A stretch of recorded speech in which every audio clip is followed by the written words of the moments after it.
Okay, so we're going to revisit the idea of ANOVA, which we talked about in chapter 1, but this time we're going to look at it in a regression context. Okay, so let's start off with the total sum of squares.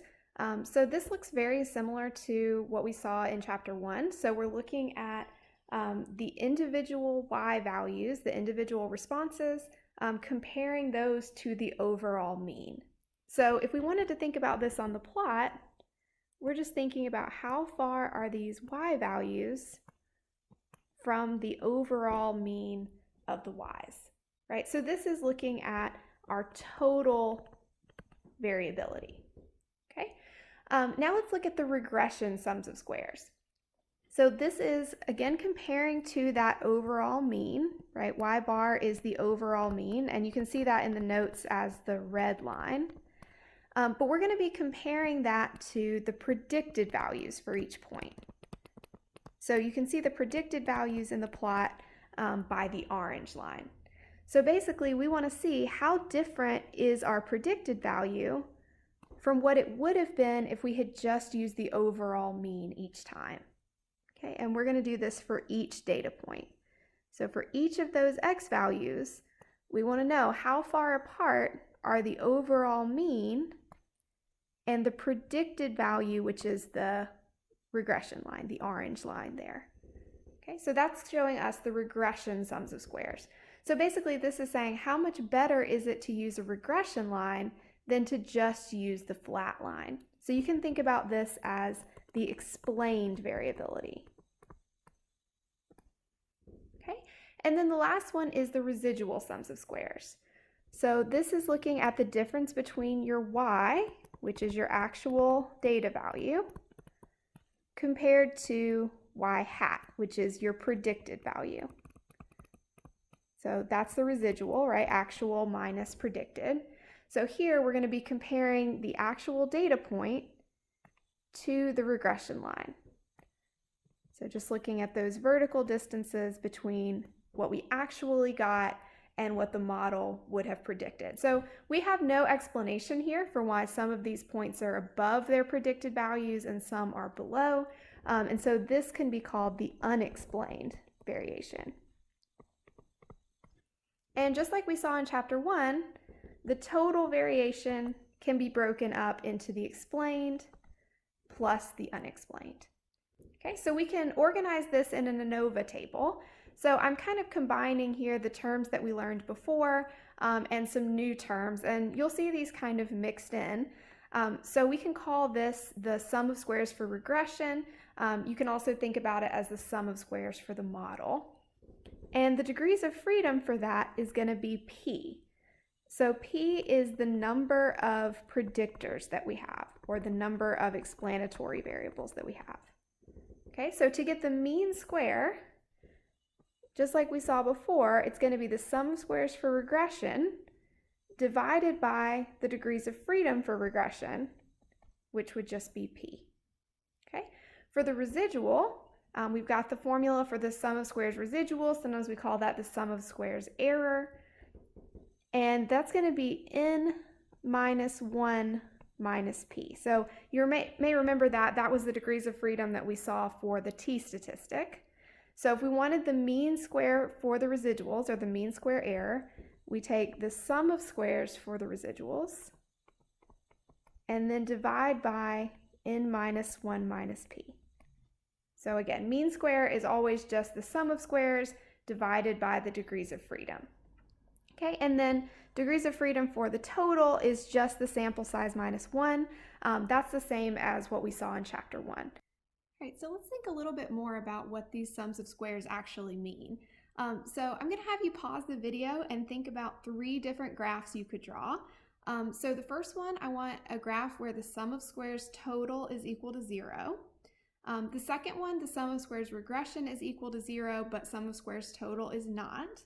And then the third one where the sum of squares error is equal to 0, but the sum of squares total is not. So go ahead and give that a try, see if you can draw graphs that meet those criteria, and then we'll go over it.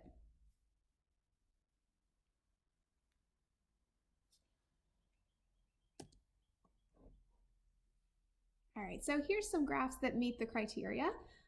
So for sum of squares total equals 0, that needs to have no variability at all. So all of your y values need to be right there at the overall mean value. So it's just going to look like a horizontal line. For the sum of squares regression to be 0, that needs to be a line where the slope is completely flat. So this is showing the regression line. There's no relationship between y and x. And so the slope of your regression line is 0, and it's right there on top of the overall mean. So basically this is saying that using the regression line doesn't help you, right? It's giving you the exact same predictions as if you just use the overall mean each time. And the last one, where the sum of squares error is equal to 0, this is one where you have no residuals. So that means your actual values need to be right there on their predicted values, right on the regression line. So this is going to be a perfect line with no variation around it. So let's use this to conduct an Anova F-test. So this is another test statistic that you can use for testing the slope equals 0 versus the slope not equal to 0. And it's a little more generalizable. We'll see that later on. But when we make our F statistic, it's the mean square for regression divided by the mean square for the error. So just to think about what this is measuring, the mean square for the regression is basically talking about the difference between y hat and y bar. So in other words, how steep is your slope, right? That's what we're looking at in the numerator. Where the mean square for the error is really taking into account two things. One is the amount of variation around the regression line.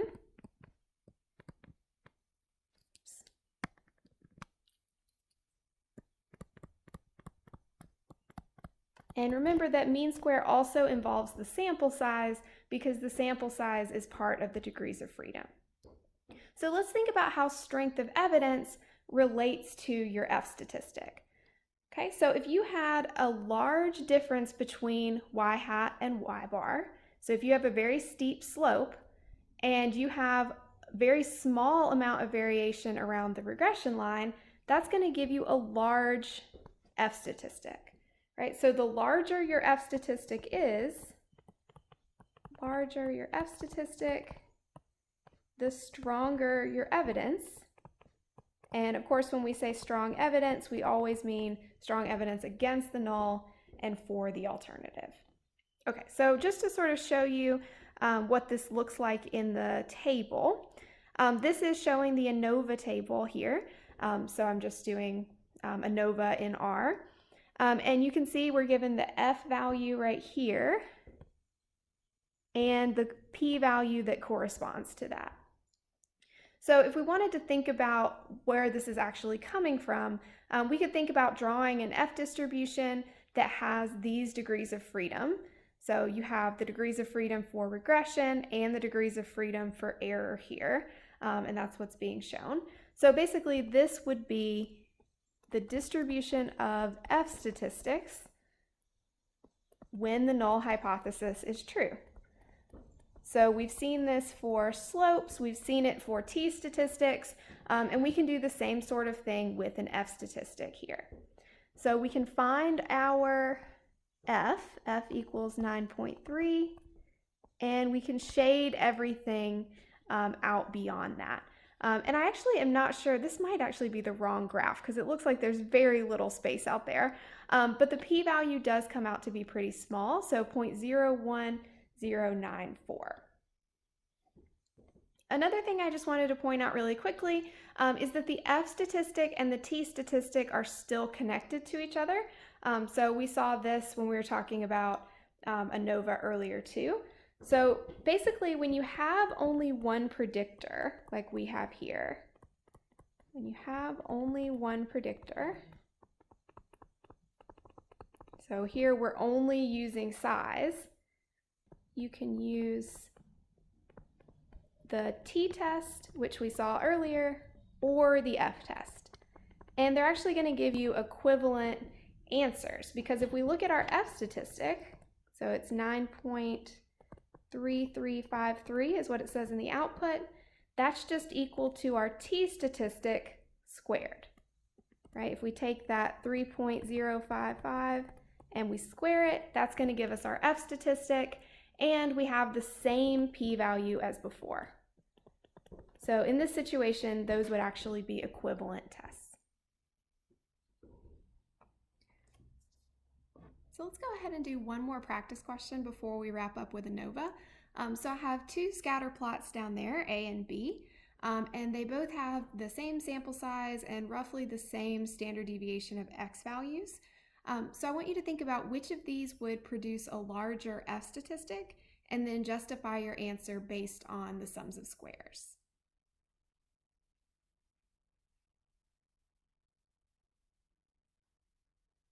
All right, so I think it's pretty clear here that data set B is giving us stronger evidence of an association, right? It seems like a much stronger relationship there.